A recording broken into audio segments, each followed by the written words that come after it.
Joe. He's the host of Mock Draft Monday on the Cardinals show. So join the live, hit like and subscribe. Enjoy the podcast tonight. Enjoy the podcast tonight.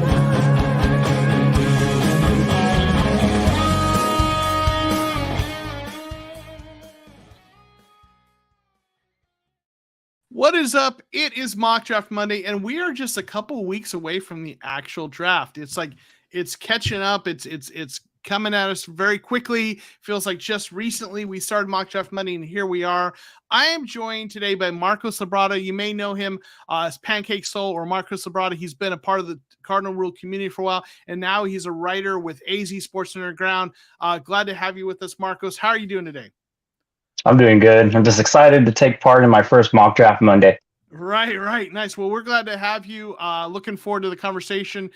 You do a lot of great writing on our site about like film study. And, I know you're very much influenced by, Brett Coleman and other people who do that kind of work. And, I really love what you're bringing to AZ Sports Underground in terms of looking at film study and kind of digging into that a little bit, which is really great. So glad to have you here. Let's say hey to some of the folks in the chat. We've got Grandizer, as always, holding down the chat, doing the Lord's work. We appreciate you. Good, sir, Grandizer. Thank you so much. We've got Elite Flight. Woo! Appreciate you being here, hanging out with us. We have Ian Keller. Sir, dudes. Some dudes. Good to see you too. Thank you for being here. We got more folks piling in. So as we always do, we're going to get to some of the news and notes that's going on. Let me say to some of the folks that just dropped in. JC or GW, wow, thank you for being here as a channel member. Appreciate you. Grandmaster Joseph. Oh, good, another victim. Marcos Labrada. Just kidding. We got Eduardo Bernudo. Thank you for being here. Hello, guys. What's up? Happy Mock Draft Monday. The draft is coming. Boom. All right. So let's get into just a little bit of news now. I'm going to give everyone a heads up. My computer or StreamYard's acting kind of weird, so if my slides jump around, they were doing that, so I'm going to apologize ahead of time. But there were a couple signings. I've kept this sort of running tally of players that have been re-signed and added as free agent acquisitions. And the names that are highlighted in yellow are names that have been added since our last live stream. So we have Elijah Wilkinson, a guard tackle who was signed as a free agent. He was previously with Atlanta. And then Chris Boyd, a cornerback, special teams sort of ace. I believe he was with the Vikings maybe most recently. I know he's played with them. He's bounced around a little bit. Marcos, what are your thoughts on these signings? And maybe in general, if you have any thoughts on what they've done in terms of free agency this year. Well, looking at the list, obviously, the one that I'm really excited about is just LJ Collier. But these are obviously just depth signings. And of course, Kaiser White coming over to play, most likely he could be playing the Mike, but most likely playing the will position. But yeah, Elijah Wilkinson, he's a tackle, right? I'm not 100% sure. He can play guard and tackle. Yeah. Okay, good. Well, he has versatility, that's always good for depth sign. And Chris Boyd is a cornerback, not too much about him and stuff. So he's just going to be depth, special teams type. Yeah. That's kind of that's my read on Chris Boyd as well. I think he's a guy who's played with the coaching staff before in some of their previous stops. A guy to compete for the back end of the roster as a special teams guy and maybe depth cornerback. There's no guarantee he makes the roster. At this point, you're just bringing guys like that to kind of compete. Elijah Wilkinson is the name that I'm actually much more interested in. And folks who remember back in November when things were we knew things were falling apart for the Cardinals before that, but I did a video about how I would fix the Cardinals, kind of looking at the roster and just, this was before they had fired, Cliff or Keim, but just kind of me okay, here's what I do. We got to fix some stuff. And Elijah Wilkinson was actually a player I highlighted in that video. And the thing I liked about him was his guard tackle versatility. Now, this is just screenshots from that video and where I had him. And, I highlighted in the video. Now, these totals for 2022 were not the full season. It was as of November. So he's got some more snaps there. But I showed in this, this graphic how he has played right tackle and left guard and right guard. So I liked him because you bring him in and maybe he's a backup at right tackle, or he starts at guard, or he's versatile. So I think as things stand, he's probably a guy who's going to be competing for the left guard starting job. Like Will Hernandez, you'd expect to be slotted in at right guard. Frode holds the center until they draft someone, and he still might be until that rookie's ready. Obviously, we've got left tackle Humphreys and Josh Jones as the backup. Right tackle Beacham. Well, right now, that left guard is a competition between Lacita Smith, Marquise Hayes, maybe some of the other guys they brought in. And I think Wilkinson will be competing for that job and might win it. And if nothing else, he's a nice backup tackle / guard. So I like the signing a lot, obviously, because I kind of identified him as someone who I wanted the Cardinals to bring in. I've got a comment in the chat from Austin Hoy. Yeah, and this was posted in the Cardinal Discord. And if you aren't part of the Discord, what's wrong with you? No, I'm just kidding. But we've got a Cardinals Discord, the Cardinal Rule Discord. There's a link in the description of the video. If you aren't part of it, join it. Great place to get some Cardinals conversation. But people posted in there the tweet that Cliff Kingsbury has joined. They're saying the USC staff. So he's going to. I saw he's working with Lincoln Riley. So I don't know. So anyway, he's going to be kind of assisting at the college ranks. So he's getting back into the coaching game, but clearly, something that's just to do something, I guess, and rebuild his stock. So anyway, that's a Cardinals related news and note. So let me say to some of the other folks that are in here, then we'll get to the another thing that I'm going to ask you about, Marcos. Dakota Bedard, thanks for being here. Saying Cardinals fan, bring the table. All right, yeah, there we go. We got Cruz Espero, thank you for being here. Suns info. There we go. We have Jackie, the one, the only. Jackie Samaniego. Hi, Marcos. Hi, Joe. Appreciate you being here, Jackie, hanging out with us. We got Deontay Singleton. He's going to be working with the USC quarterbacks. There we go. Yeah. Someone was talking about that. So that's going to be interesting for him. We'll see what happens. We've got Otis Drifted. Yo, what's poppin'? Appreciate you being here, hanging out with us. So one other tweet that went out that's Cardinals related was from Adam Schefter. And he said that sent this tweet out noting that at least 6 teams have inquired with the Arizona Cardinals about trading up for the 3rd overall pick in the upcoming April 27 NFL draft, per league sources. Cardinals still are mulling whether to move the pick or make it. Now, this is, smokescreen season, right? Anything you see like this is coming from someone, and it's coming from someone with an agenda, right? And that's fine. Everyone's doing so. Marcos, what do you interpret this tweet? What do you think the significance is? Who do you think sending, or what do you make of this? It sounds like does sound like a smokescreen that could be possible, because obviously we don't know what teams are inquiring. So it could be just a move to be like, hey, this pick is actually very sought after. So you guys better try to move up, or anything you guys might lose out of it. It's maybe to try to bait the Colts into trying to trade up that one spot so that we can still be in prime position. Yeah. I agree. I think some folks have tweeted out that this is probably from someone in the Cardinals camp, leaked or got, kind of put this out there. Basically, I saw, I think it was someone on Twitter, Lindsay OK, who I follow, who does some NFL stuff. I think she said this was a message from the Cardinals to the teams that have already contacted them to up their offer, right? It's so, so that would make sense. The message being, hey, if we talked to you, we're letting you know there were 6 teams that talked to us. So there's competition. So come back with a better offer, right? So that seems like a pretty likely scenario. Maybe there's maybe it came from somewhere else, but it does seem like this is a tweet that is intended to up the price, right, for the draft pick. And I think it's the worst kept secret in the NFL that the Cardinals are going to trade out of pick 3.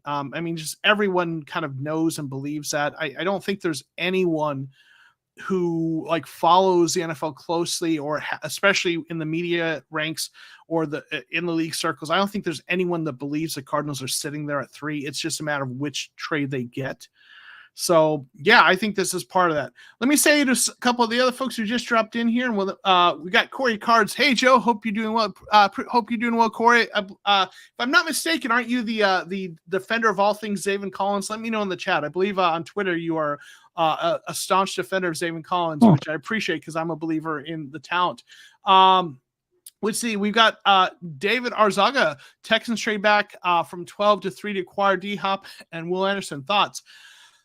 This is interesting. What do you what do you think about the idea of the Texans? I mean, obviously they're picking at number 2, and most people believe they're going to take one of the 2 quarterbacks, right? Probably Stroud, but depends on what the Panthers do. And then they're sitting there at 12, and you've got, their new coach, right? D'Amico Ryans. So David's kind of posing the idea that maybe they trade up. They want to go after Will Anderson. What are your thoughts on that? Trade back in, so you're gonna. That would be. I don't know if I would want to do that, to like trade back out like that far back to like the number 12. I think I would want to be more in the sweet spot. Especially since cornerback is one of our needs that we need. We trade back. Like I think we can acquire a good corner in this, like at least at the top of the second round. So I still want to get my hands on somebody that's prime, and I've been watching more of like what's his name, Wilson, the guy that we're Tyree Wilson. Aside from me wanting Will Anderson, who seems like a sure hit, like a TJ Watt type of player, Wilson is he's a pretty good prospect, and I've been like telling myself more. I think he's not going to go any further than number 5. I think the Seahawks aren't going to let him drop further than that. So I'm about to trading back out like to the 12 spot. Yeah. So you talked about it from the Cardinals side. I will say though, I've heard rumors, and I think the Cardinals are absolutely considering moves further than we've discussed, like maybe even further than 12. I think a lot of things are potentially in the works. But from the Texans side, there was a part of me, and I'm not saying they're going to do this, but there was even a part of me that wondered if they would take Will Anderson at 2, because I just have this idea in my head of D'Amico Ryans coming from the 49ers wanting his Nick Bosa, right? Not saying they're exactly the same player, but does he want that elite edge rusher to kind of set things up? And part of me wondered that.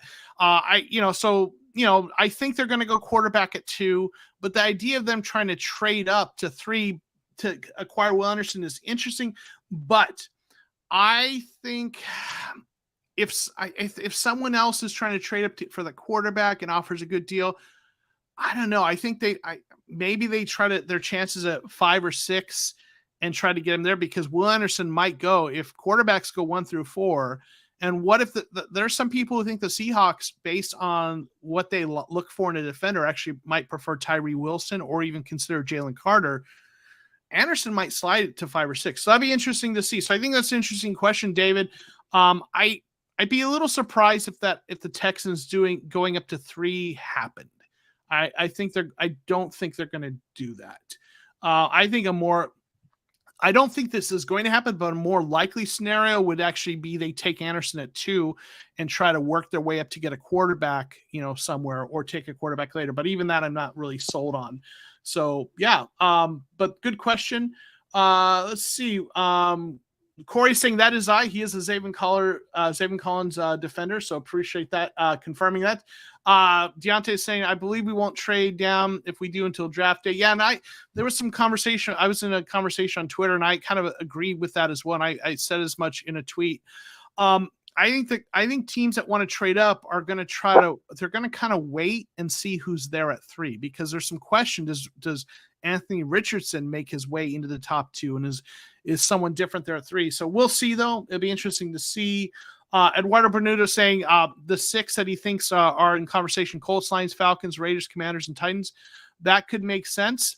I wonder if there's someone later that kind of a dark horse that isn't in that list, but that's absolutely possible. We've got Ron Boyd and Bubble. Thanks for being here. Hey, y'all. Appreciate you being here, hanging out with us. Calvin, thanks for being here. A long-time supporter, channel member. Deontay Singleton, he agrees with Singleton about, I'm guessing, the trade not happening till draft day. We got Pete Trepek.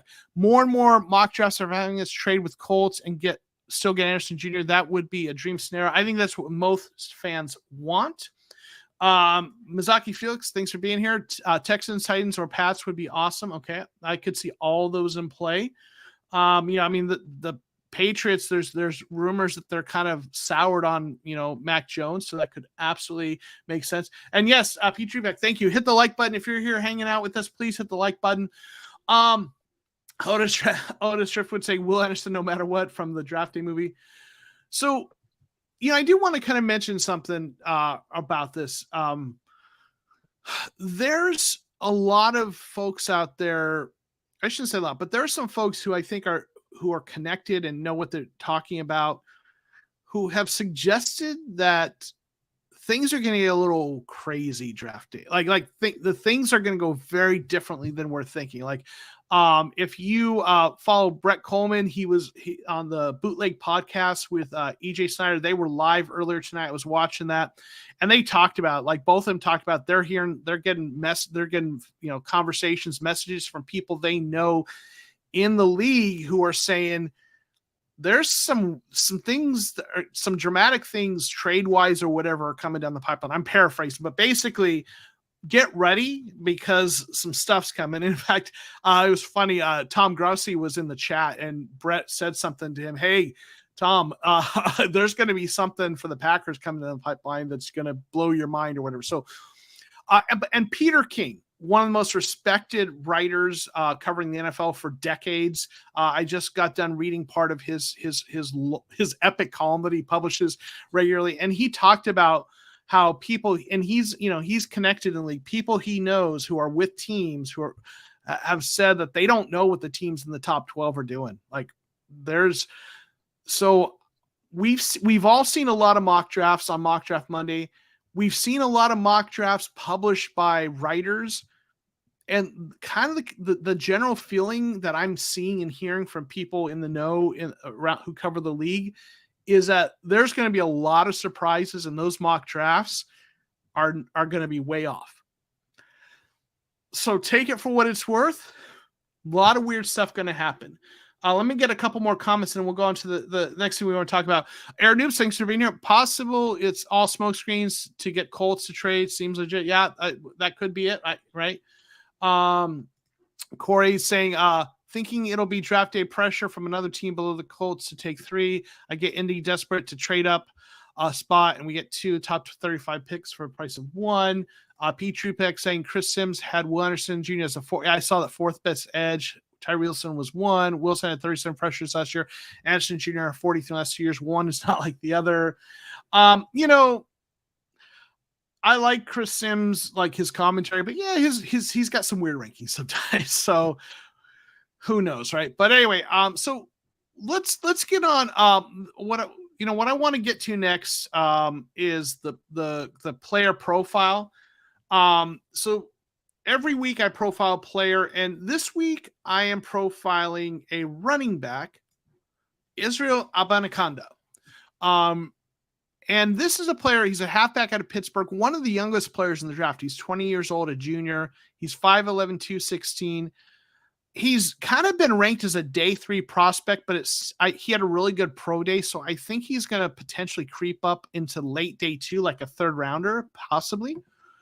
And one of the things that I find interesting about him is the scheme fit.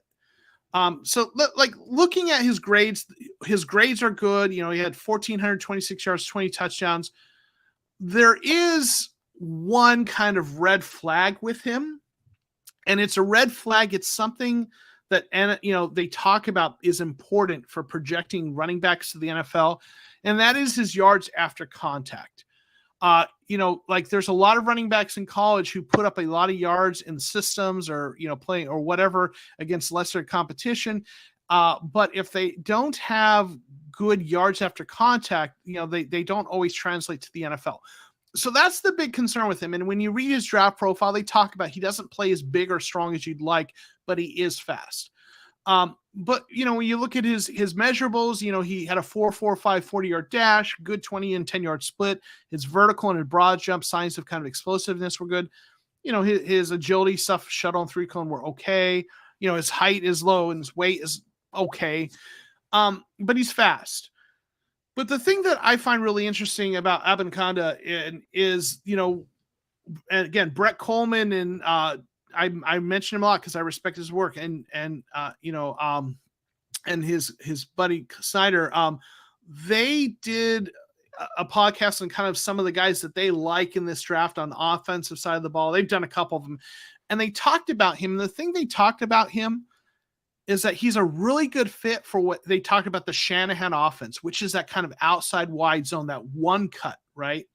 And so and if you watch my video on the Cardinals offensive line, like what kind of offensive lineman I think they're going to use, I talked about that wide zone, following the blockers and waiting for that hole and then taking that one cut and going upfield. So like, you don't need necessarily, I should say your running backs don't all need to be like guys that can move the pile or are super elusive. You just need, if you have a running back who can follow that block and know how to watch for the hole and hit that, they have speed like Abanikanda does, they can be effective. So this I'm highlighting because I think he's a really interesting scheme fit for the running game that I think they're going to be installing. Drew Petzing, who comes from Stefanski, who's kind of I describe as like the Kubiak branch of the Shanahan tree. So I highlight him because I think he's an interesting fit. Corey likes him. Is he right? So what are your thoughts? Do you have any thoughts on Abanikanda as a potential fit for the Cardinals? What school is he from? Is he from Pittsburgh? Pittsburgh. Okay. Yeah, I like the size. 5'11" is pretty ideal for a running back. Low center of gravity. Unfortunately, though, like you said, your contact for being 216 is not good. I mean, that's kind of considered like a medium size to kind of upper when it comes to a running back. But I do like the one cut ability, especially if, like you mentioned, if we're going to be running more towards the outside and whatnot. I would say like that's. I would say he's a pretty good candidate. I don't know about taking him on day 3 though, or day 2, or or day 2, yeah. Maybe like early 4th round, maybe. Well, day 3 is rounds 4 through 7, right? So yeah, 4. My bad. Yeah. So yeah, I was confused. Yeah. So so it's day 3, not round 3. So you think 4th round? Yeah. 4th round, yeah, like around 4th round, 5th round, around there, late 4th round. I think under normal circumstances, that's kind of where he would be. Like PFF has him ranked as a 6th round prospect. I think he's higher than that. He seems like a 4th or 5th round guy, but he had a good pro day. And sometimes guys like this start sneaking up to the back end of the 3rd round. So I think you might have to, if you want him, you might have to get him late in the 3rd round, but he might be their 4th round. We'll see. Right. So yeah. So anyway, that's a guy I'm looking at that I think might be a good fit for the Cardinals in terms of scheme. So from there, what we're going to do though is we're going to look at Marcos. We're going to look at your mock draft. Okay. So you've got quite a few picks here. You definitely got a number of picks here. So we're going to get your mock draft on the screen and let you tell us kind of what your thought processes were in this mock draft.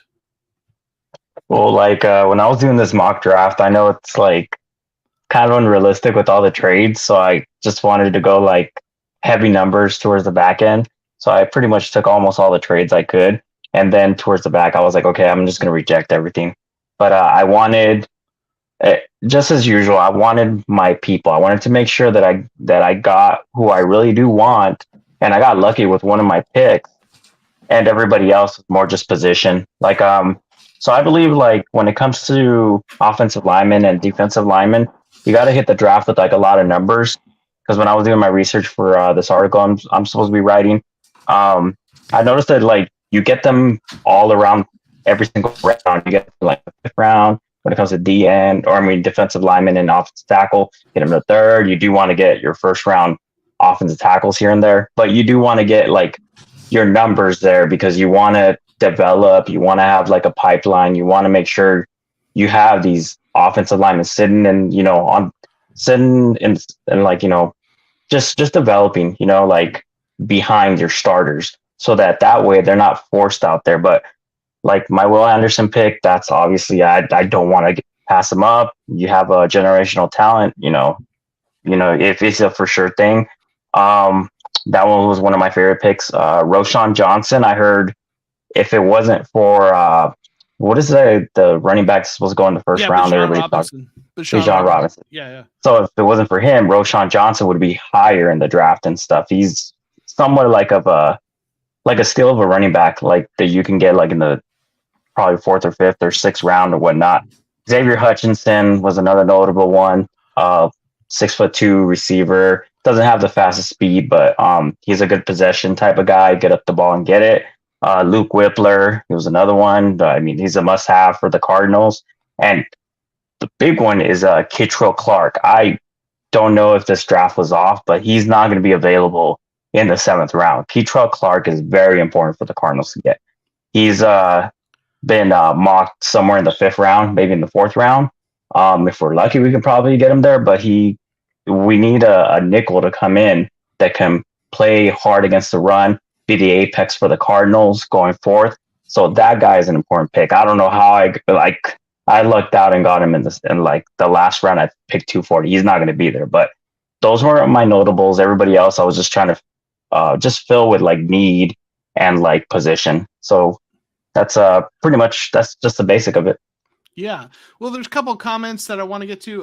Pete Trubeck saying, Joe, can't we just get Keaton Mitchell in the 5th or 6th? Yeah, he's talking about instead of Adam McConnell, potentially. And I think that's a nice pickup too, though. I think it sounds like he might be going earlier than 5th than that as well. Mitchell's getting a little bit of buzz. So he might be a guy who's a 4th rounder or 5th, or if not earlier, but yeah, maybe you could go there. Corey loves, Clark at 240. These rankings are sometimes, they're in-house people create these rankings at these different sites, PFF, the Draft Network, all of them have their, so, they're sometimes they're maybe off from the consensus or sometimes who knows what, right? So I think, Clark is going to go much sooner than that. I think he's 3rd to 4th round is what I'm thinking for Clark. So, you'd have to get him early. I also think Juice Scruggs is starting to get some buzz. So I think he might be more like a 4th rounder. 3rd might be a bit early for him, but 4th rounder, 5th rounder. So I think you got him a little early. Otis Driftwood saying Zach Evans is a good running back down the line. So yeah, there's some good running backs in there. Jordan P saying Rashawn is getting late 2nd round buzz. I will tell you, though, I love Rashawn Johnson as a prospect. We talked about him earlier in Mock Draft Monday season. I love, the guy who's talented, would be a starter in a lot of other college teams, but was behind the best running back in the country. So he's effective, but he doesn't, he's still got a lot of tread on the tires. But, I'm not sure he's the best fit for that wide zone. Like he's more of a power runner, a little bit more of like inside zone, perhaps, and a little more power run. I mean, he'll be effective in the NFL, I think, wherever you put him. But one of the things I was listening to, it might have even been Brett Coleman, because I listened to a lot of him and EJ Snyder. Unless it might have been someone else. I don't remember, but someone was saying one of the things about him, he's a powerful runner, he's fast, but his cuts are a little rounded. They're not sharp, right? And that if in a scheme like this, where, like a wide zone where you want sharp cuts, that might not be the best fit.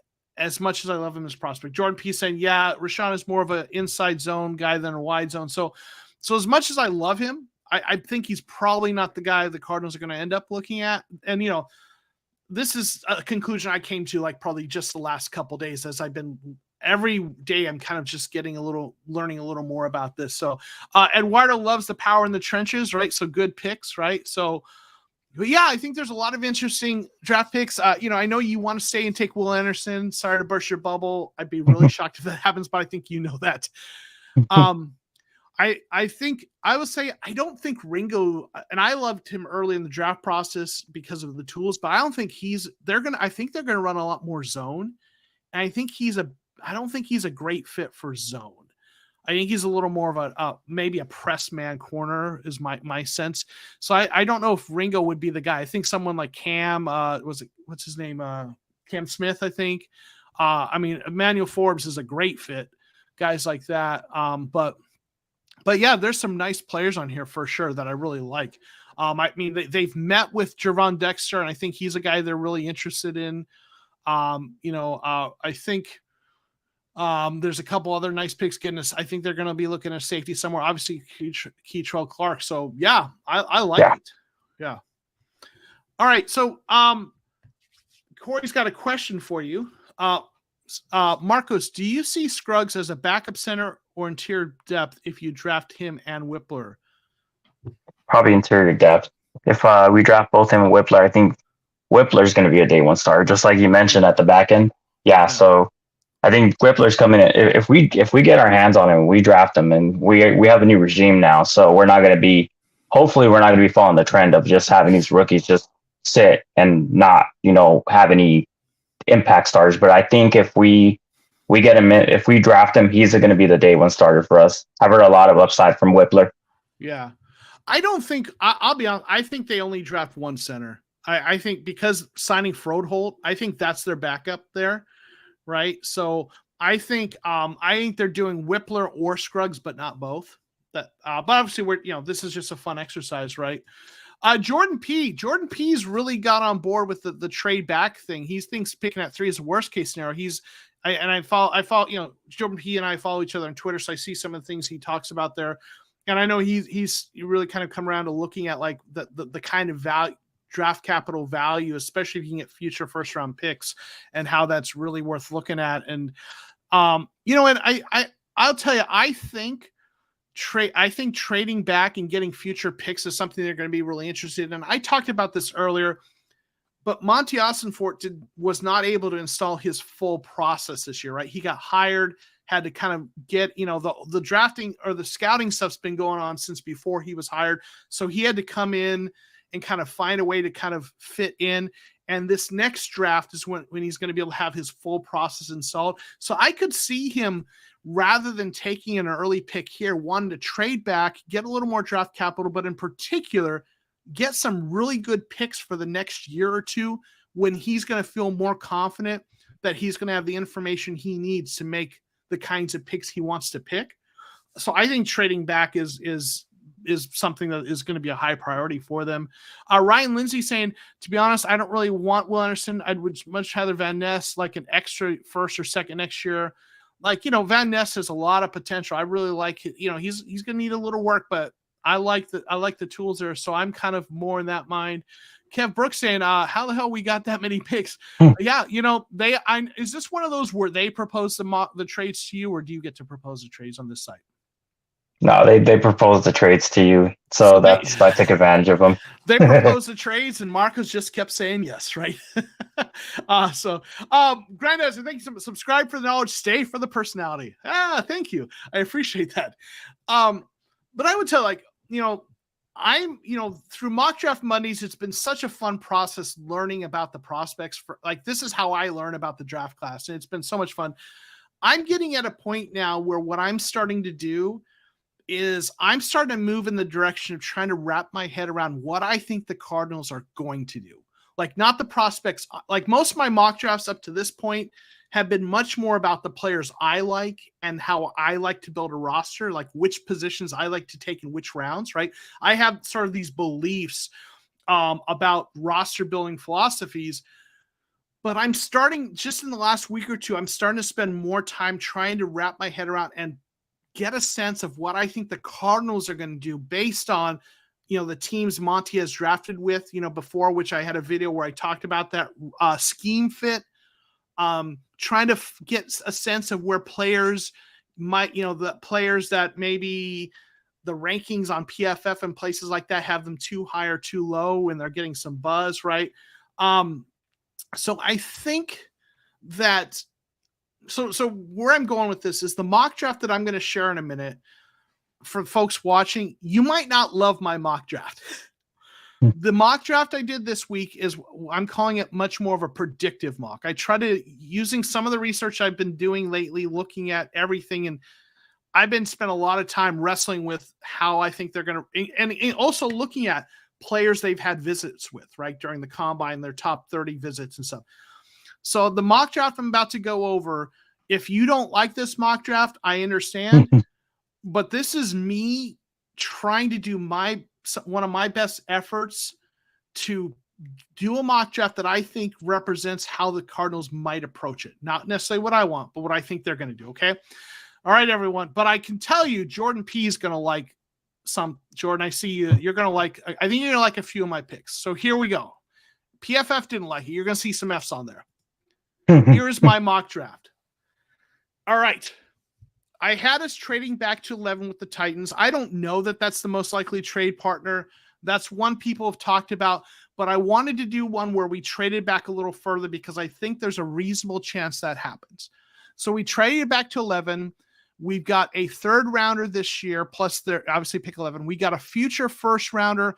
I know everyone has been using the comp of the 49ers pick or trade to get Trey Lance and saying 3 first round picks. A lot of people felt that trade was that 49ers overpaid on that trade, even considering the quarterback tax. So I kind of softened it a little bit. Instead of 3 first rounders, I went 2 first rounders, a future second, a future fourth, and a third. It's a little bit less than the 3 first rounders, but it's still in that ballpark. So that, to me, this felt like more realistic trade.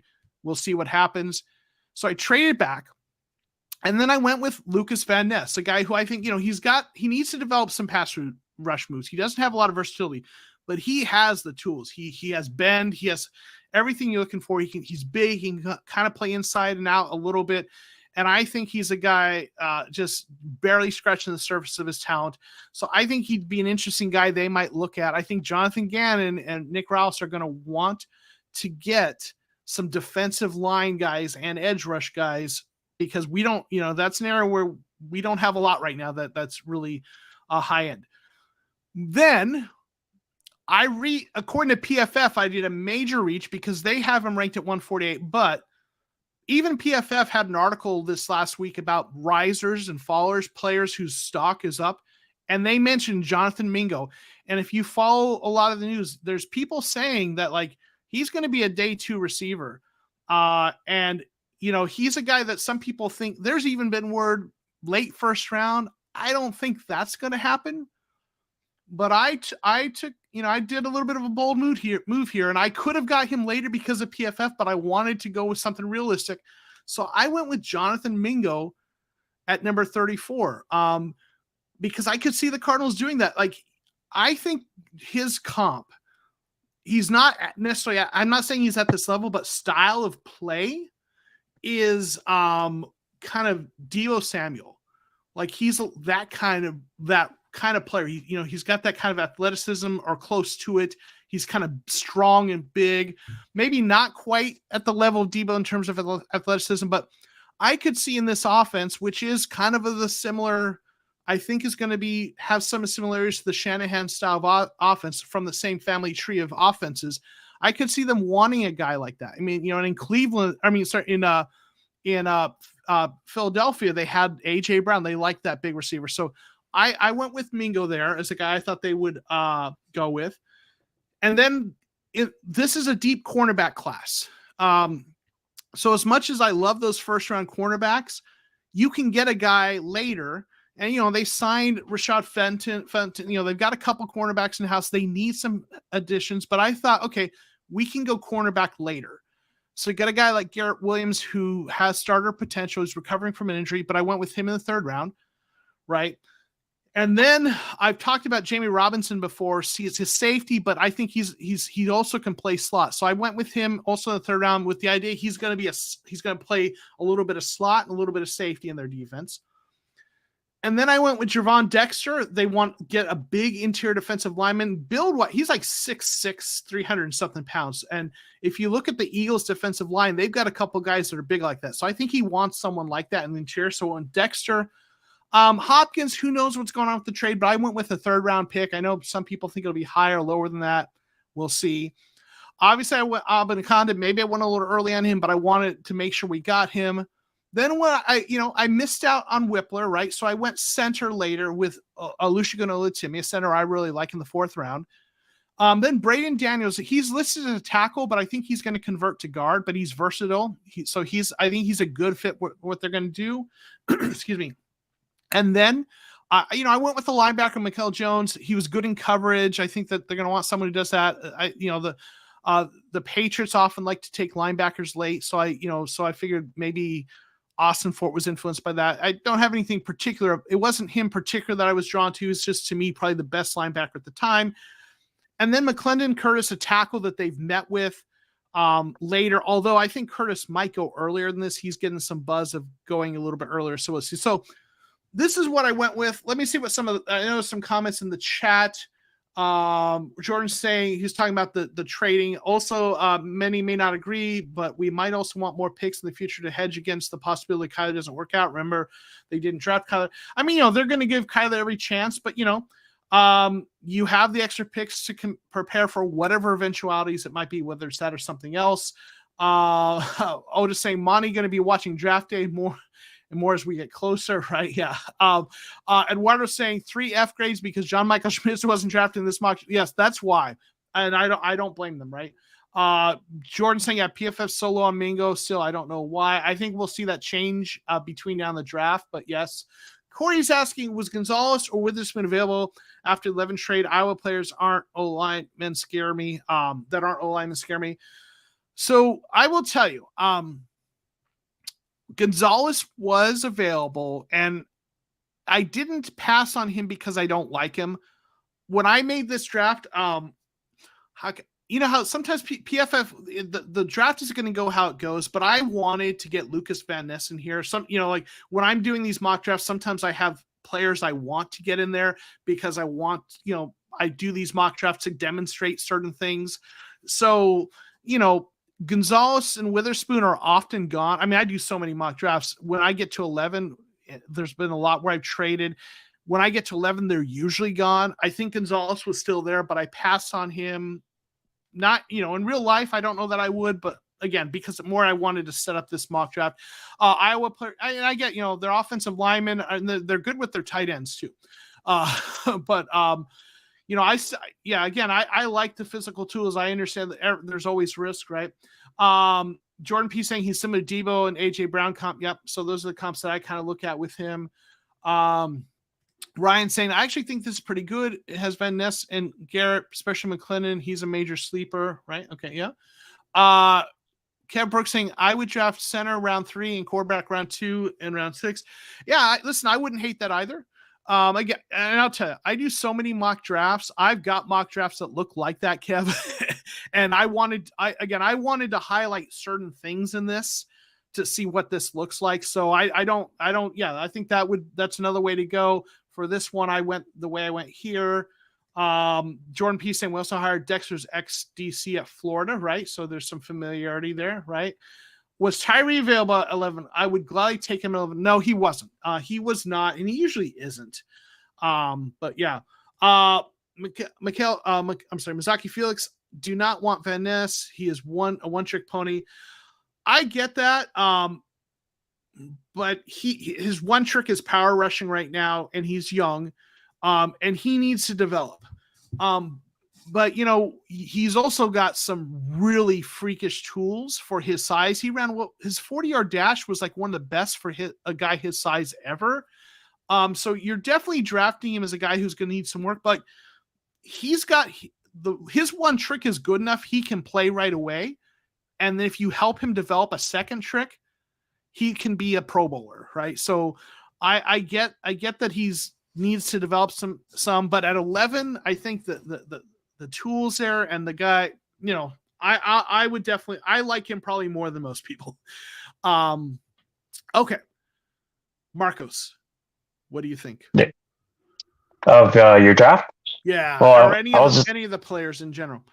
Well, I'm looking at Lucas Van Ness right now because I haven't looked enough on him. But yeah, that 4.58 40-yard dash, 34-inch arms, 34-inch arms, broad. I don't know what the term is. I'm not gonna and 11-inch hands and everything. Those are pretty good physical tools right there. One of my Jervon Dexter was somebody that I was like kind of high on as a project. He's 6'6", 330 pounds, I believe.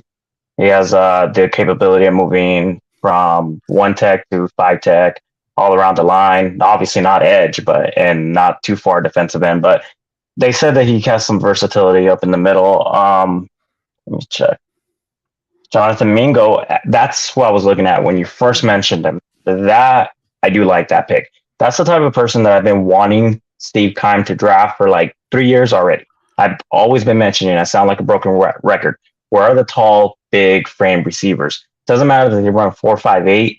If they're able to be physical and body, you give Kyler Murray the confidence to be able to throw balls that he wouldn't throw to someone like Rondale Moore, because they're not the type of people that can get up and get it or out physical their corner. So I really like that pick. I don't know why he's an F grade. That's just, I have to know. That's because they have him ranked 148 and the computer does those. And I according to the rankings I reached for him, they need to get him higher in the rankings, so yeah. They'll update, I'm sure. Garrett Williams, not very familiar with him yet. I heard this is a deep corner class, so I'm pretty sure he's probably somewhat of a top, like 5 or 10 corner coming out of this draft. The center, because you couldn't get John Michael Schmidt, of course, or Whippler, yeah. Or Whippler, yeah, the top 2 centers that we are hoping that the Cardinals pick up. But yeah, we still need somebody to fill in at center, and I like probably the top 7 picks in this draft. Not really familiar with the other picks in so far, but yeah, I really do like the top half, and I do think that this is a Cardinals centric type of draft that you got here. Yeah, cool. We'll appreciate that. Couple comments. Ryan Lindsay saying Van Ness maybe only have one move, but he can also play DT, and we need him to cut because he's that strong. Yeah, and again, there's a lot of guys who come to the league with one move and still are effective. You can develop a second one, then that's helpful. Misaki Felix saying, sorry, Joe, we cannot afford a project. LOL, we need to hit on this pick. And I respectfully, I disagree. I don't think a project and a risk are the same thing. Every draft pick's a risk, but a guy with his tools and his work ethic, you can coach him up. And I think you do take a project, because this project can still start. Like, he may be, when I say he's a project, it doesn't mean he's going to sit on the bench for 3 years. It means he can start right away, but he'll need a little development to reach his ceiling. But his ceiling is Pro Bowl caliber, right? So, and the tools are there. He's got all the tools you look for: the bend, the strength, the speed. So look, also keep in mind, this is like year 1 of the reset. If you're going to take a project, this is when you take the project, right? Because Kyler's kind of recovering. So, I appreciate you want someone more developed like Will Anderson or someone, like that. But to me, if you're trading back and you're getting those extra first round picks and those extra draft capital, I would love to see what this defensive staff does with someone with the tools like Lucas Van Ness. And I'm higher on him than a lot of people, but I think he would be starting day 1, and I think he would be effective just by what he's already got, and eventually be really good. Jordan P saying Tyree has grown on me a bit. He is technically the same wingspan as Giannis, who is 6'11". He's an alien specimen. He has legit bend, which is scary for someone his size. I mean, listen, I've also been higher on him than a lot of people, yeah. Robert G saying, how much of an impact will the USA losing the world currency status have on pro sport? I don't know. That's an interesting, that is an interesting economic question, and I have no idea, but I'll have to look at that. Mazika Felix saying he has limited power. I checked his bench press, but I think here's the thing, and I listen, I know I've seen his bench press. It's not great, but a couple things. One, guys with longer arms don't always do as good on the bench press because of leverage. 2, people overrate the bench press as a measure of power. It's one thing, but they talk about speed to power. Look at his speed.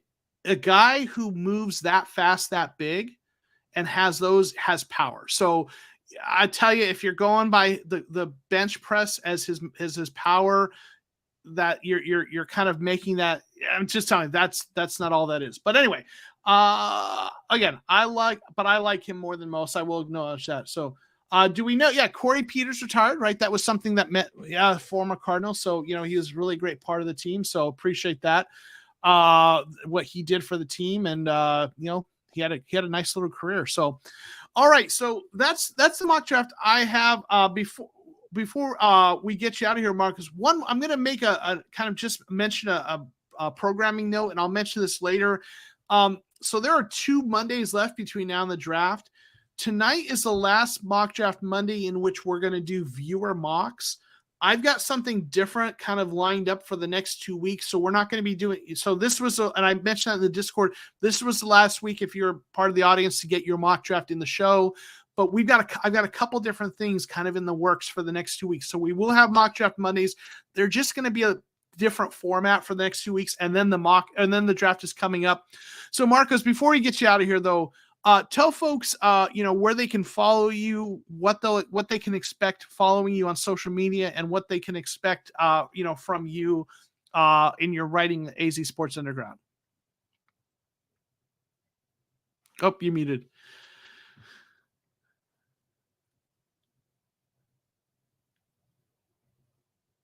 Are you still muted? And Marcos is muted, right? While he gets that worked out, let me say hey to Salt. Thanks for being here. I'm late. Going to watch the show on replay. I appreciate that. Appreciate you dropping by when you can, though. Marcos, is your audio dead? Okay. Maybe muted. Are you muted? Okay, Marcos, if you can't get it figured out, then if it won't work, then what we'll have you do is I wonder if your microphone, why don't you smile real big, and I'll tell everyone where they can follow you. Smile real big, Marcos. All right, this is Marcos Labrada.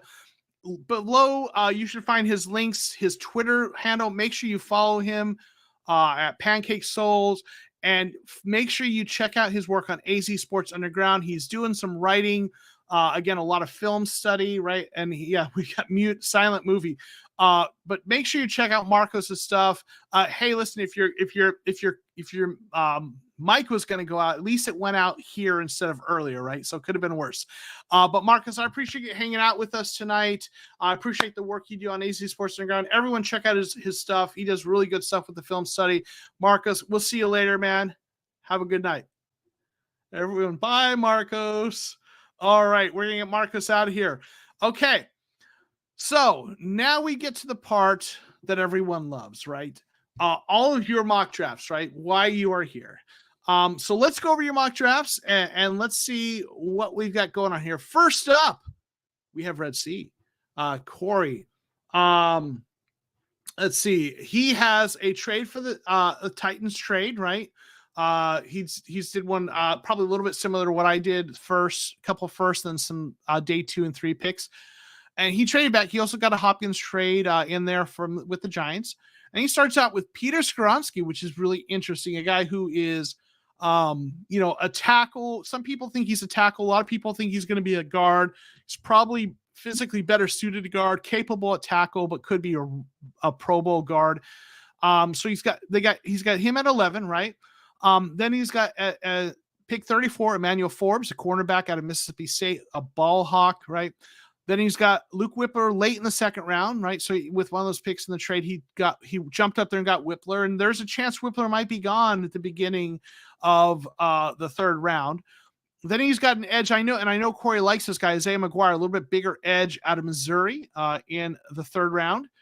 So he didn't go edge early, so he took one a little bit later. Moro Jomos, a defensive interior lineman out of Texas. I always say he's built like a 3 technique. I don't know if that's necessarily what he plays regularly. I'd have to look at it, but he's certainly built like that. So some defensive interior line depth. Then Kendre Miller, running back, we've definitely had mocked a lot here, and someone who the Cardinals did meet with. So I think there's interest there. So that's a nice pick there, getting that running back. That's more of a speed running back. Then we got Travius Hodges-Tomlinson, a cornerback, smaller cornerback. We've talked about him a lot. He's more the slot cornerback. So Forbes is kind of the outside guy.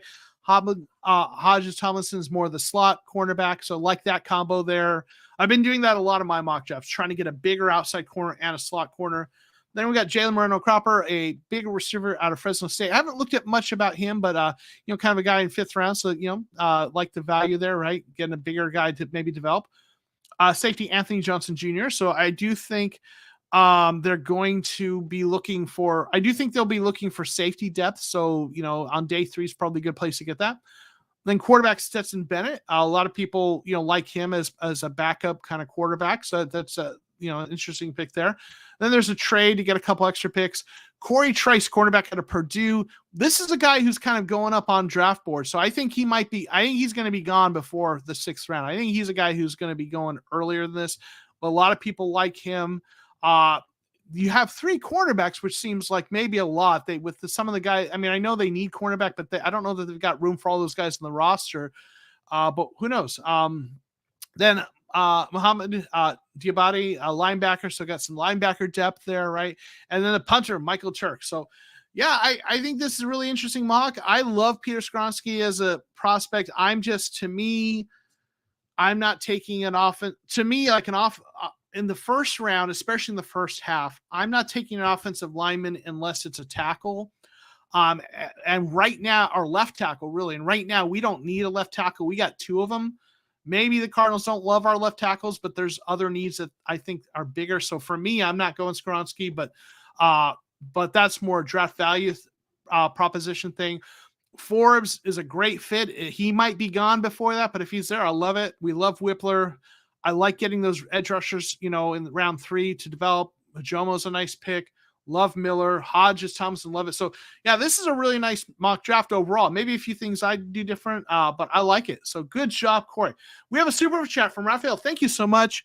Finally, a guy that believes in Peter enough to take him in the first. So, Raphael believes in Peter and loves him.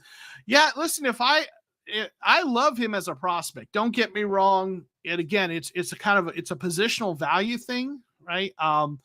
But I absolutely think he's going to be a great player. I just think he's going to be either a Pro Bowl guard or a serviceable tackle. And so you move, to me, if you're drafting him, I'd rather move him to guard. And I don't want to take a guard that early. But again, love him. But yeah, thank you for the super chat, Raphael. I appreciate that. And clearly you're a fan of Skronsky too. So, but nice mock, Corey. Next up, we have Canucks 3322. Matthew, I believe, one of our friends from Canada. So he has a trade back with the Falcons, who, they're rolling with Desmond Ridder right now. It seems like you'd expect that they would be looking to maybe upgrade the quarterback. I think they signed a veteran as well, but more of a journeyman, if I'm not mistaken. I forget who it was. If you know who they signed, let me know in the chat. I'm going to feel stupid for forgetting that, but they still don't have a long-term answer at quarterback, I think. So he trades back and gets Christian Gonzalez, great cornerback. Absolutely love Gonzalez, so love that. Then in the second round, BJ Ojulari, really nice edge rusher, great value there. A guy who might sneak in the first round, but could still be there at 34. So I think that's a really nice combination there. And then you got Siaki Ika, defensive interior lineman at Baylor, really big guy. Who's a nice, kind of a nice interior defensive lineman. I could see, I think they would like someone like that, whether it's, that bigger guy, whether it's him or someone else. So I think that's a good fit, and getting him in the 3rd round is nice. Chandler Zavala, we love Chandler Zavala around these parts, and PFF has finally moved him up in the rankings. He's ranked 70 there, and you're seeing, we've been fans of him for a while, and there are other folks who've been fans of him for a while, but you're starting to see people talking about him, and I think he's going to be a day 2 pick now. Carl Brooks, edge, big edge out of Bowling Green, really like him, right? Yeah, and Jordan P. saying I like him. He's an interesting prospect. I'm intrigued with this defense where they're going to have multiple fronts. I'm just intrigued by those really athletic guys that some people would call a tweener, right? Because Carl Brooks is like around 300 pounds, but he's a really good athlete, and they describe as an edge, but he's a guy who might play a little more inside. And with the multiple fronts they're going to play, I like those kinds of guys, how they move around. So at least I'm intrigued by those kinds of guys. So he's an interesting pick from a smaller program, day 3 or day 2 in the 3rd round there. Then we've got a trade to get a couple extra picks with the Colts, right? Trading back. actually, yeah, getting a future pick and then a third. So moving back and getting a future pick. Then we got Kendry Miller. So you get a running back, but we talked about him earlier, like that. Love Kobe Turner, right? And he's starting to get some buzz. So he's going to be moving up, I think, the draft boards a little bit, or the mock drafts a bit. So love getting, I like the combination of Turner and Ika, because Ika's kind of the big kind of, much bigger guy, but he moves well for his size, but he's that much bigger kind of interior defensive lineman. And then you partner that with someone like Turner's like 280, 290, a little bit smaller, but a little twitchier. And I think they need both of those kinds of guys on this defensive line. So I like that combination. Dontavian Wicks, a receiver who I haven't really looked at much, but I looked at him a little bit today, and he's a guy who's got a lot of good tools to work with out of Virginia. Maybe a little bit of issues with drops, but he's a nice nice day 3 guy to take a chance on. Antonio Mafi, really, really nice, talented guard out of UCLA. I don't know that he's a great scheme fit, but that's a nice player. I know Brett Coleman mocked him to the Cardinals. I think he's going to be a really good guard. I just don't know about the wide zone based on kind of his athletic profile. But then we got receiver Justin Shorter, who, despite his name, is actually tall. So you got a little bit bigger receiver there, project on day 3, so like that. But yeah, I mean, maybe there's a few little things that maybe I would do different if it's me, but I like a lot of the players in this draft. I mean, from Christian Gonzalez to Kobe Turner, I love pretty much all those picks. So I think that is really, really nice. So nice mock, Matthew. Daniel Corriard, thanks for being here. Trading down would be a very big mistake. Let's not forget 23 draft. They could have taken Suggs and they traded down, got 2 terrible players, Pace and Johnson. Let's stay at number 3. Yeah, I mean, I know you really want to get some edge rush help, and I understand that. I don't agree that it would be a mistake. I think it'd be a mistake to stay at 3. There's just too much draft capital on it. And listen, I was a Cardinals fan back then, and I remember Terrell Suggs is on the board, played at ASU. We're like, hey, we're getting Suggs. No, we traded back. Okay, Calvin Pace, who's this? Bryant Johnson, and neither of them were any good. But I'm also not a believer in being in just assuming that the history is going to replay itself, because there are also times people have traded back and it's worked. So I just think that's too fatalistic for me. I just don't look at it that way. There are some nice players here. We're going to trust the new regime, and they have a lot of needs, and there's a deep edge class. So you're going to be able to get, if they play it right, they can get an edge rusher who can still have an impact. So I know, so I know a lot of people want Will Anderson. I don't think it's a mistake to trade back. I know we all have our opinions though, but like it or not, trade's happening. So if you think it's a mistake, brace yourself for a mistake. I mean, I'd be shocked if there wasn't a trade. But thanks for being here, Daniel. Appreciate that. You hanging out with us. Next mock draft, we have HOA AZ 2020. So he's done the move that I think most, or at least a lot of Cardinals fans really prefer, and that is the trading back 1 spot to get Will Anderson. Obviously, with that, though, you don't get as much additional draft capital, but you still get Will Anderson. And listen, if they do that, I'll be happy with that move. Will Anderson's a great player. At least you're getting some additional draft capital. So if they move back 1 spot, I'm not going to be upset about it. I still probably lean towards trading back further, but hey, I'd be happy with this. So, trading back 1 spot, getting Will Anderson, getting Luke Whippler in the 2nd round. So you get that center. I think you could wait a little longer for him, but I understand to grab him to make sure you don't miss out on him. Right. And then we've got Cody Mock, an interesting player. They list him at tackle here. I think he's going to move up to, or I think they're going to move him to guard. But he's going to be really good. He's athletic. He moves really well. He's going to be a nice player, and he's a good fit for the system. He's a little taller, so if they're playing him at guard, I'm just not, I've talked about this before. If all things being equal, I'd rather get someone who's not quite as tall with Kyler at quarterback. But I think he'd be a good fit. And if they took him there, I think that could make a lot of sense. Then we had Clark Phillips III, a cornerback out of Utah. He's a little bit smaller. He's not actually, people have talked about him. He's a smaller cornerback, and he's also not like an elite athlete. I mean, he's average for athleticism for the position, which is still obviously a better athlete than me by far. But, but he's really good and instinctual, and he's going to be a slot cornerback in the NFL, and a good one. Even though he's not maybe elite athleticism and he's smaller, he's got a lot of really nice, stuff he does in terms of processing the game. So he's going to be an interesting, he's going to be an interesting player. So he could be that slot cornerback, right? So that could be a really nice pick there. Then you got Tank Bigsby. So you got, kind of a do-it-all running back out of Auburn. So in the third round, so you got a running back there. Kobe Turner, loved Turner, so love that. Then you've got Marte Mapu, a safety out of Sacramento State. And I haven't looked at him closely, but I know he's kind of moving up boards. He's a guy people are talking about and looking at. So he's an interesting guy. I think his profile said that people are looking at him as maybe a linebacker safety hybrid, based on his builds. I know, so that could be kind of interesting in this defense. So that's an interesting name that I think it's good that you got him in there, in that he's a guy that people are starting to talk about. Broderick Martin, now out of Western Kentucky. Now, this is a guy I've had in some of my mocks lately.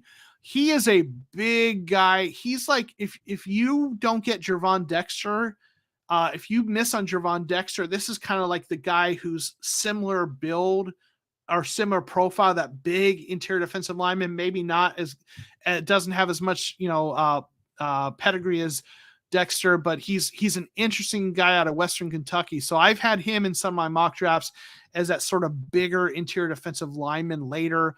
Jackson Kirkland is a tall guard / tackle out of Washington. So he might play, might play both, kind of be that versatile interior, or the guy who can play guard and tackle. Then Keaton Thompson out of Virginia. I haven't really looked at him much, but I know I believe he's a bigger receiver. So, hey, getting a receiver in day 3 is certainly, I'm a fan of kind of getting someone there and kind of trying to develop them. So, yeah, overall, I think this is a nice mock. There's some really nice players on here, some interesting new names that I'm glad to see in the mock. So appreciate that. Robert Moore, woohoo, I made it. What's up, Joe? We appreciate you being here, Robert. Final mock draft. Well, it's not the final mock draft Monday, but it's the final one with mock draft submissions. We'll have mock draft Monday next week, but they're going to have a different format. But I appreciate you being here. You got your mock draft in it. We haven't got to it yet.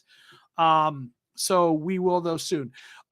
Next up, Mr. Money Manetti, really active in the Discord chat. He's in there every day. I haven't seen him in the chat here, but here's his mock draft. We've got a trade back with the Raiders, right? And then Will Anderson falls to 7, which seems unlikely, but not impossible, right? If the 4 quarterbacks go, maybe if Seattle prefers Tyree Wilson, which they might, and maybe, Detroit, I don't know, goes after the defensive tackle, instead. So it's possible, but unlikely. So that would be a heck of an outcome if we did that. And then Mazi Smith, pick 34. He's a guy who might go late first round, could be in the second round. But like, I like him as a player. I think he'd be a good fit. I've taken him a lot of mock drafts in the past. I don't know if they're going to go with him there, but that would be a nice pick of getting Anderson, Mazi Smith. That would be really nice. Then Whippler late in the second round is part of the trade. Love that. Then A.T. Perry, we love A.T. Perry around here. Big receiver, fast. And then Chandler Zavala, man, these are some nice picks. I really like these picks. I don't know that that's how it's going to play out, but I do like these players a lot. Then we got Eli Ricks, cornerback out of Alabama. So, part of the deep cornerback class, you waited a little bit, but you can do that in this class. Wanya Morris, a tackle out of Oklahoma. Interesting, tackle prospect in the 4th round. So I like that. Starling Thomas, you got another cornerback out of UAB. So you got a couple cornerbacks there. Then Broderick Martin, we just talked about him. So you got a couple nice big interior defensive linemen there to really beef up that line. And then you went with running back a little bit later, Muhammad Ibrahim. So went with someone a little bit later, but listen, you can get good value at running back in the draft. So, I wouldn't hate that. So, yeah, I think this is a really good mock. I like it a lot, actually. Maybe a few things that I tweak, but overall really good. Robert likes it, right? Yeah. Eduardo, can't wait to see next mock draft Monday new format. Yeah, we got a couple fun things that I think maybe I'm overselling it, but got a couple things getting ready for the real draft coming up. So, all right. So like this mock, thanks for submitting it. Next up, we have Hiding Out now. I haven't seen him in the chat, but he's very active in Discord. So he's got the trade back with the Titans, getting some future picks in that. Devin Witherspoon at 11. I love Witherspoon. I really do. I think Gonzalez and Witherspoon are really good. They're both going to be great. And to me, it's just a matter of, style and preference. I like Witherspoon because to me, he's a little more aggressive and a little more versatile. I think we talked about this before, but I love Gonzalez too. So I love Witherspoon there. We got Mazzy Smith again. So I like that hidden interior defensive line. Then we've got an edge rusher that probably hasn't got enough attention, Isaiah Foskey out of Notre Dame. So we got the interior line and then an edge. And the quarterback. So that's a nice first 3 picks. I really like that. Whippler, right? So we've addressed center, got the Hopkins trade in there. And then we picked up Perry, who we like. Miller, Zavala, got a safety in Anthony Johnson, quarterback in Stetson Bennett, then Jonah Tavai, defensive interior lineman. I haven't really looked at him much out of San Diego State, but he'd be with his Cam Thomas, he'd be with his former teammate, right? So this is a really nice draft. I mean, especially from Witherspoon through Zavala, again, love those picks. So yeah, this is really nice. Very good. Awesome. Next up, Robert saying also good draft, similar road I've taken previous drafts. Yep. Next up, we have Awesome Robert 20. Now, Awesome Robert has had the Cardinals taking a quarterback in a couple mock drafts and pick 3. And, hey, it's your mock draft. Do what you want. That's not going to happen. I'd be shocked if the Cardinals took a quarterback in the first round. I would just be shocked. So it is what it is. So, hey, it's your mock. Do what you want. So, I don't first pick. No, sorry. Thumbs down from me. But I like a lot of the other picks here. Nolan Smith is not likely to make it to 34. He's going in the first round, I think. But, I mean, if somehow he slid there, that would be amazing. Jalen Duncan, a tackle out of Maryland, is a guy the Cardinals have met with. So I think that's a guy they might actually look at around there. So I like that. Then we've got Joe Tippmann, a center who would be a good scheme fit, right? And a really good center. So, he would be a good pick there. Israel Abanikanda, who I highlighted earlier, like that. Andre Ishavis, who's a guy who's, big receiver out of Princeton. I think he was getting a little bit of buzz, but it seems like people are kind of sour on him a little bit. So he's a day 3 developmental kind of big receiver. Jalen Redmond, defensive tackle out of Oklahoma. I think he had a pretty good combine, if I remember correctly. So getting a little bit of interior help. Then Nick Herbig, edge out of Wisconsin. I think he might go earlier than this, but getting some edge depth. So although that first pick, wouldn't be as fun without a little spice, right? There you go.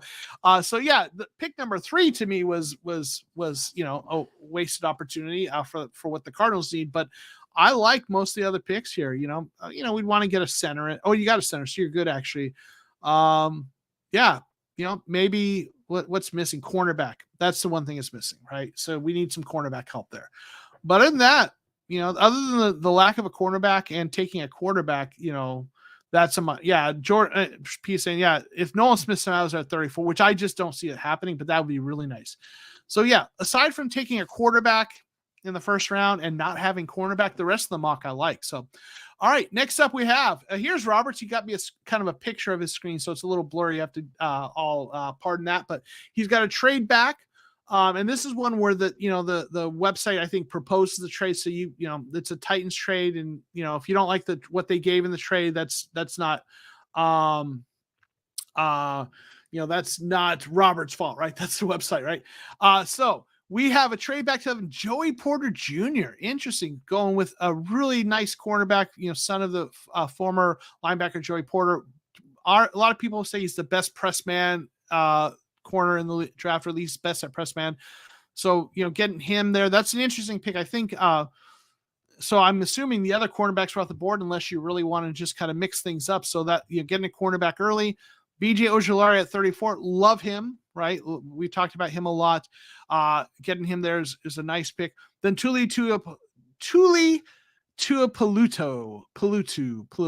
I butchered that so badly, but he's an edge rusher who's a little bit of a tweener. He's a little bit bigger.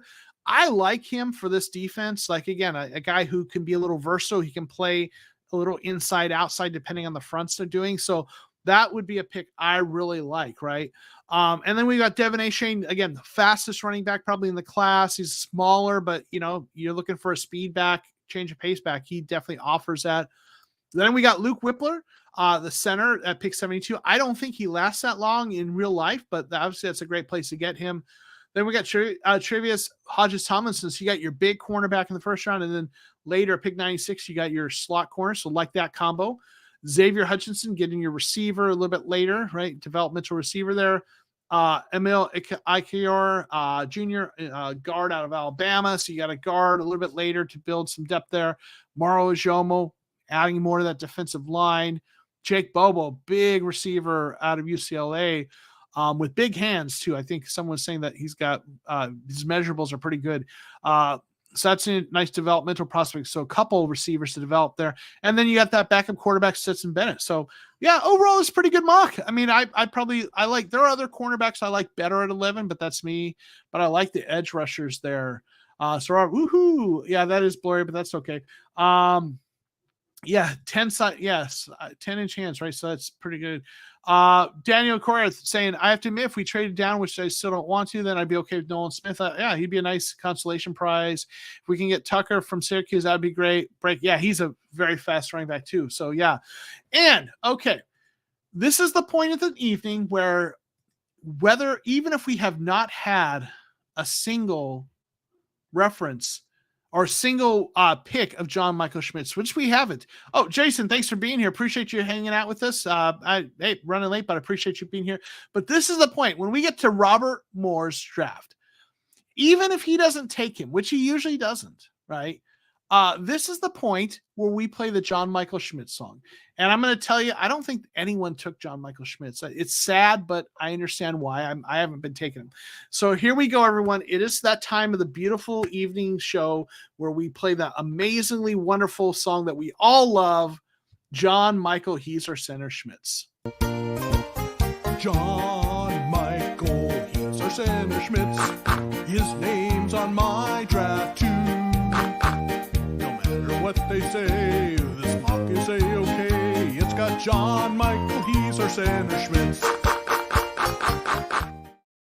All right, Robert, your son was watching. I hope he enjoyed that. We play this every week for Robert's son because he loves it and he sings along with it, claps. So I hope you enjoyed it, buddy.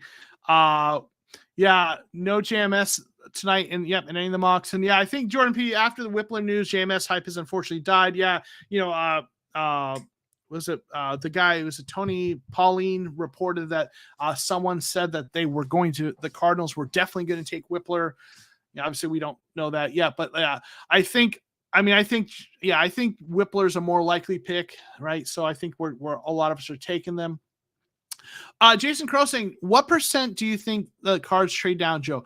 99%.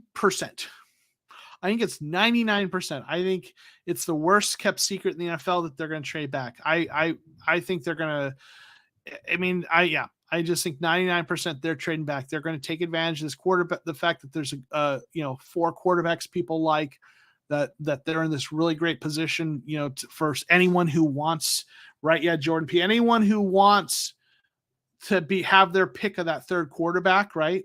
Who doesn't want to get stuck with whichever one they don't like is going to trade up, and there's going to be someone who's going to. So, yeah, I think it's just all but certain. So, yeah.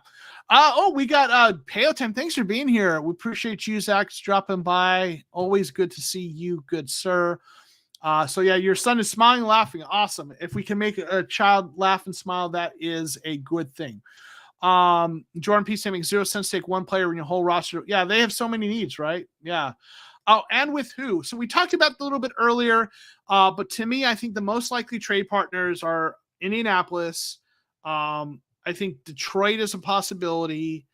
I don't think Seattle is going to be a team that would be trading with us. But I think Raiders, maybe.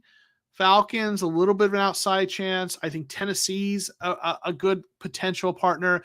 I think Washington, look at like Ron Rivera, bless his heart, right? He hasn't had a franchise quarterback his entire time there. And they signed Jacoby Brissett, but I could see him I want a quarterback, right? And asking what type. All it depends where they move back, right? If they're trading back to number 4, they're going to get the number 4, and then a pick today, or in maybe 3rd or 4th round this year, and maybe a future pick 3rd or 4th round. Or it's not going to be a ton. Maybe a 2nd round in the future, maybe, but it's not going to be a ton. If they're trading back further to 7, 8, 11, then we're talking multiple first round picks potentially, right? So further back, the more you get, right? So what, we'll have to see, but I might have a video that I'm going to be working on in the future that looks at that a little bit. Yeah, Robert thinks Washington's a sleeper team to trade with. I could totally see that, right? Yeah, Payo's not here for a long time, but for a good time, right? If we need, if we trade with Indy, I'm of the camp that we will take Tyree over Wilson. That's interesting. I mean, I could see it. I mean, a lot of people really like Tyree. I know the numbers favor Anderson, but people sometimes look at traits and what they think a guy can be. I still think Anderson's a more likely guy, but Jason, got another question. Do you think we trade before draft night or on draft night? I think it's 70% likelihood the trade happens while we're on the clock, 30% chance before. I think teams who are going to trade up are going to want to see who's still on the board before they trade. So that's kind of my opinion, but we'll see. Couple other comments. Let's see. Payout time. I know Cardinals trading down is sexy, but if you can take Anderson, wouldn't you be crazy not to? I don't think so. I think there's a lot of, and in fact, I did an interview with my brain isn't working. The gentleman who used to be with PFF, I interviewed him, super nice guy, and I feel bad because my brain is not working. But anyway, he talked about the analytics and stuff. Eric Eager.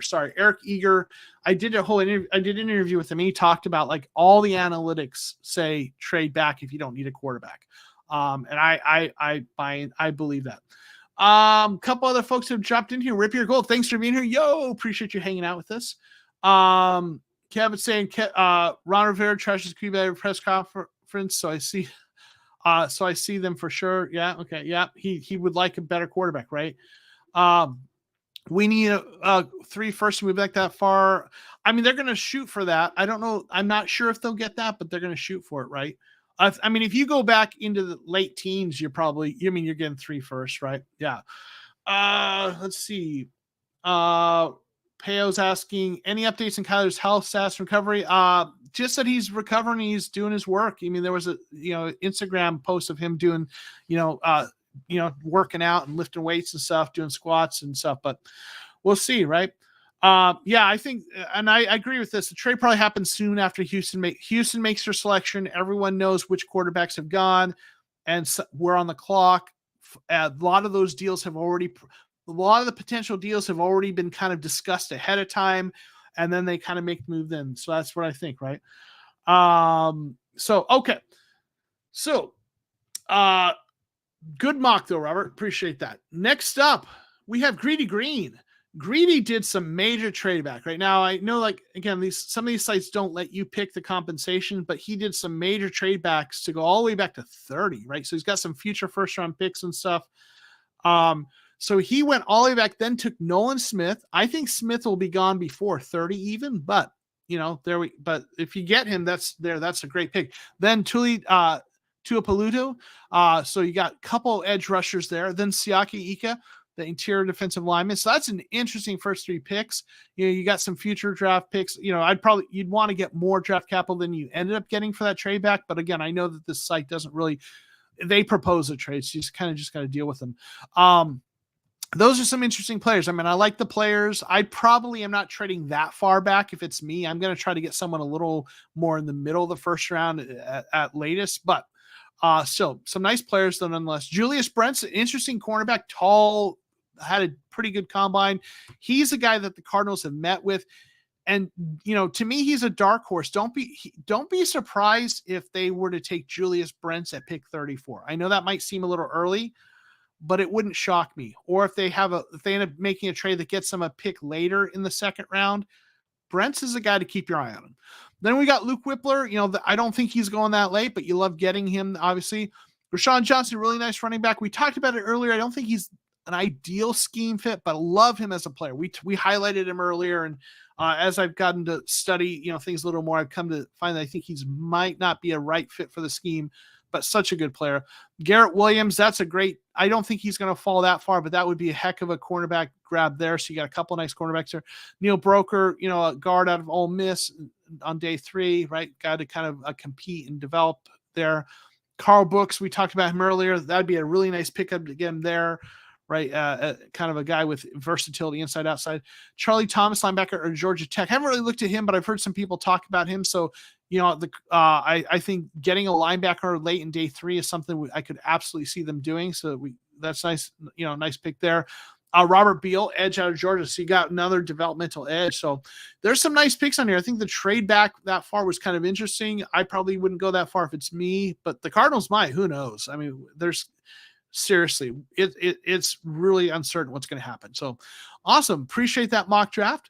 Next up, we've got Gazornik, Brian. So Brian has a trade back to pick 6, and he got both of them first rounds out of the Lions. Good job. I don't think the Lions are going to trade both of those picks, but man, if you could pull that off, that would be nice, right? Then he got Will Anderson at pick 6. So that was obviously a nice pick up there. And then Kalijah Cansey, disruptive interior defensive lineman. Then at pick 34, Emmanuel Forbes. I mean, listen, that would be a heck of a first 3 picks. I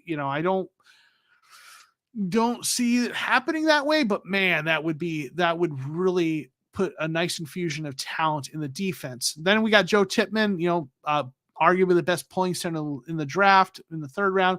Then Chandler Zavala. We all know I love him in this draft. So you help in the trenches there. Then Dwayne McBride, interesting running back out of UAB. So getting your running back there. Kobe Turner, absolutely love him. You've really helped.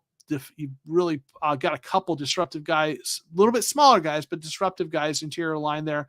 Anthony Johnson Jr., you got a safety there. And then you got Puka Nacua, who I profiled a while back. Nacua is such a good player. The issue with him is health, right? If he can stay healthy, he's a nice player. So, but on day 3, you take a chance on guys like that, right? So, yeah, I mean, overall, there's a lot of things I like in this draft. Robert likes it too, right? If this draft happened, I would lose my mind out of happiness, right? Mizaki Felix saying Williams may be available very late because of knee injury he is recovering from. That's a possibility. Like the cornerback, he is recovering. I still think he's going to go a little earlier than that, but we'll see. But that might, certainly hurt his draft spot capital. Payo's got to go. Hey, thanks for popping in. Appreciate you, Zach. We'll see you around. All right. Thank you, Brian. Appreciate this mock. Next up, Mastakilla. Mastakilla had a trade back with the Raiders, picked up multiple picks, right? I think trade back there, you might be able to get a first round pick in the future, but you got a couple seconds and a third, so that's still a nice haul. Then in a second this year, so I think that's actually a pretty good haul, even though there's another first round pick in there. So I think it's not bad as far as trades go. PFF liked it; they gave it an A, and then got Devin Witherspoon. Talked about that. I love him. So that's a nice pick. Luke Whippler at 34. I mean, that might be a little early for him, but I don't hate it, right? Making sure you're getting him. Now, BJ Ojulari at 38, that would be a heck of a pick. So, if you get those 3 picks, man, I'm pretty happy with that. So I got no complaints there. If it's me, I end up probably taking Ojulari first and Whippler in Ojulari's spot, but if you get them both, I guess it doesn't really matter, right? Siaki Ika, we talked about him, nice big interior defensive lineman. So he really shored up the edge and interior. So I like that. Dwayne McBride, got yourself a running back in the 3rd round, right? Then Andrew Voorhees, he's going to be redshirting, right? I talked about this before. He's a good player. I just don't think he's a ideal scheme fit. He's more of a power run inside zone. So, I'm not taking him, but I get why people want to take him and redshirt him, and because he is talented. Jake Bobo got a big receiver day 3 there. DJ Dale, you got a run stopper, kind of a bigger guy to throw in the middle there, adding depth. And then the punter, Michael Turk, right? So overall, this is a good mock. Maybe a few things I do a little bit differently, but Jordan P loves the first 3 picks, and I like those as well. Ojulari's a stud, right? This is his new fave for Robert. Okay. So yeah, overall it's a good mock. Maybe, a few things I do different, but overall still very good. All right. Breadstick Daddy, Austin, he was in the chat earlier. I don't know if he's still here. If you're still here, say hi, Austin. He's got a trade back with the Raiders also. Again, a couple, second and third round pick this year and a second round pick next year, right? So he's loaded up on picks this year.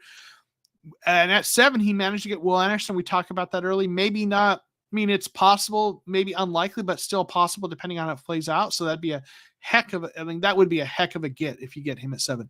And then you've got, Austin's here.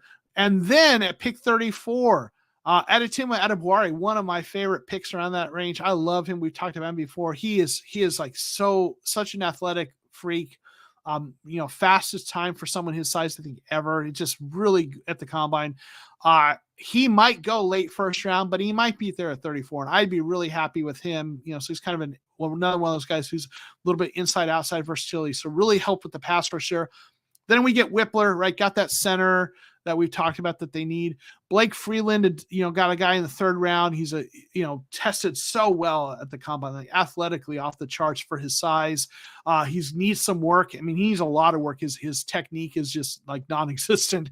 But he's got the tools. So getting him in the 3rd round and developing him, a guy who in a couple of years could be really, really good, right? So that's a nice spot to get him. Hodges Tomlinson got that slot corner, so we like that. We love Zaval, obviously getting him there at pick 96. Mingo, we talked about him earlier. I think he's gonna go before that, but we like getting him earlier, right? And then we've got Kobe Turner, defensive interior lineman out of Wake Forest, right? Love him. Bradford, a guy who like the Cardinals have met with him, and maybe he's a guard tackle. He's played both. They have him more as a guard here. Now this is interesting. Like when I did my kind of video on the offensive line, prospects are kind of like a fit for the Cardinals. I didn't include him because the scouting reports didn't show him as being necessarily as athletic. And I was looking for guys that were more like for that wide zone pulling guards. But Cardinals met with him. So clearly they like him. So, obviously, just because I had my video that the offensive line I thought they look at doesn't mean I'm still learning about this stuff. So they liked him. So he's a guy they might look at there.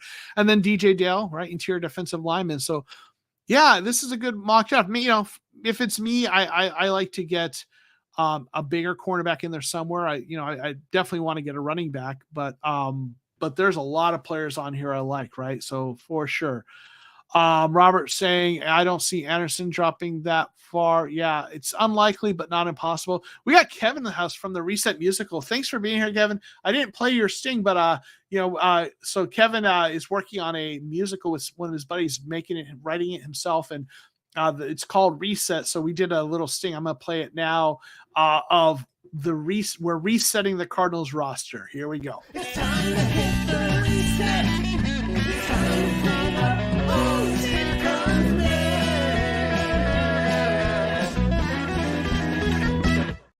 Yes, that is what we're doing around here. We're cleaning up. We're hitting the reset, cleaning up the mess that Steve Keim gave us, and yeah. But thanks for being here, Kevin. Appreciate you. So, but yeah, Austin, this is a nice mock. The few things I do different, but that's always the case, right? But I like a lot of these players. So nicely done. All right, and then we have Lance Sheridan got his mock in. He's got now again the website for this mock draft simulator. They proposed the drafts or the trade. So I would want you would want to get in this trade back to 12 more future picks, but it gives you what it gives you. So he's got a bunch of picks here. Trade back to 12. Got Nolan Smith. I think like if they trade that far back.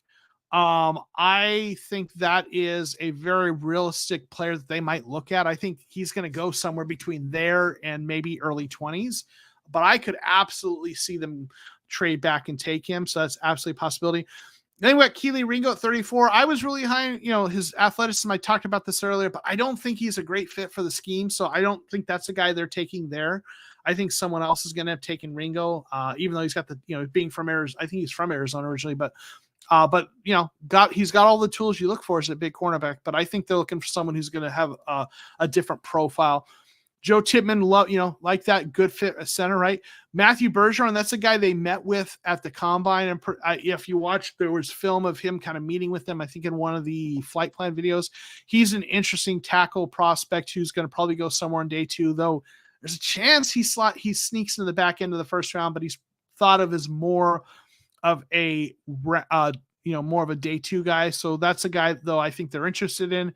A.T. Perry, we love that, right? Carl Brooks, we've had him on a few before like that. Owen Popo, linebacker at Auburn. I've really looked at him closely, but I think there's a good chance they look at a linebacker on day 3, right? And then we got Voorhees again, redshirting him. Took him a little bit later there, so the values are a little better. Again, for me, I don't love the scheme fit, but right, who knows? Ronnie Hickman got a safety, right? I think they'll be considering depth at safety, just like that. Nick Herbig is listed him as linebacker. He's more of an edge rushing outside linebacker, so getting some depth there. Henry Bainavalu, who out of Washington, interior offensive lineman. He is a guy who I think is a scheme fit. I haven't really, talked about him before, but if they're looking for a depth guy on day 3, that's a possibility. DJ Johnson, edge out of Oregon. So again, another developmental edge. Keichel Clark, love him. Don't think he's going to be there that late. I think they'll have to take him earlier, but love that pick. Davis Allen, tight end out of Clemson. I do think a tight end on day 3 is also potentially in the works, or potentially a possibility. And then got that fullback, Hunter Lipke out of North Dakota State. So there's some nice players on it. Maybe some that I don't think are necessarily a great scheme fit, but love Nolan Smith. Tippmann's a good player. I like Bergeron, Perry. So yeah, a lot of nice players there. Appreciate that. All right, that's the end of the mock drafts. We got a question here though. I think this is also worth looking at. Let's see real quick. Don Hill saying I've been trading back to 12 would be perfect. I think that's not a bad place to get at. Yeah. Let's see. Felix, Mizaki Felix saying I want to draft a starting cornerback in round 1. The edge class is very deep and draft that later. Yeah, but the cornerback class is deep. In fact, the cornerback class might be deeper than the edge. So for me, if I like, as much as I love going corner early, I actually, if it's me, I'm going edge before corner. And if you asked me that 6 months ago, I probably wouldn't have done that. They're both deep. But I think corner is actually the deepest position in this class. But I think there's a lot of opportunity though at the positions. Let's see. Jason asked, so, hey, Joe, what did you make of the Keim interview, honestly? And I listened to that. Steve Keim was interviewed by Chris Long, I believe, on his podcast. And I'm sure a lot of people watched it. I watched the whole thing. And it was interesting. I mean, Steve Keim is good. He's good at talking. Like he's got that, that salesman kind of thing, and he'll be good on TV. And other people have said that, right? I think Kyle Odegaard tweeted that out, that he thought he'd be really good on TV, and I think he will.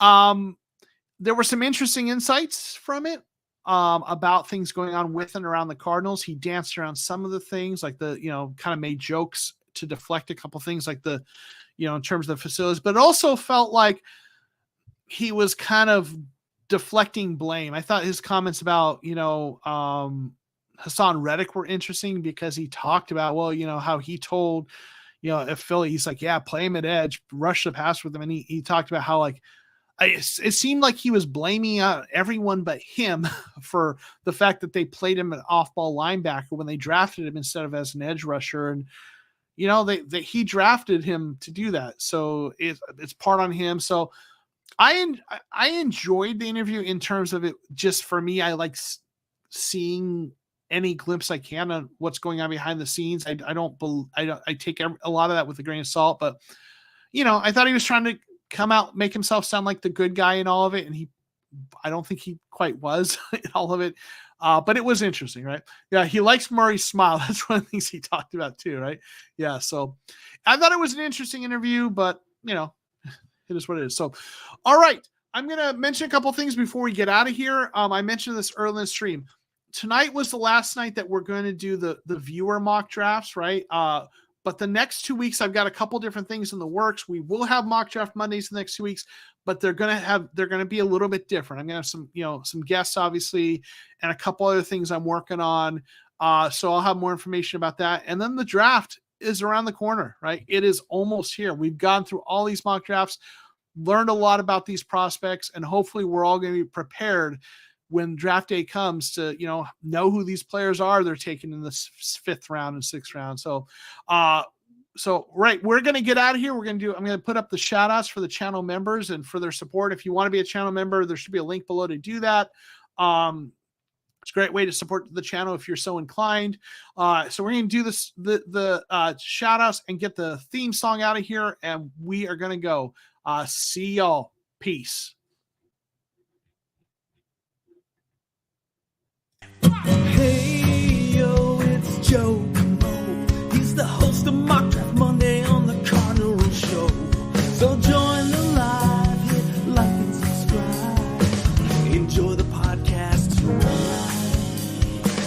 enjoy the podcast too.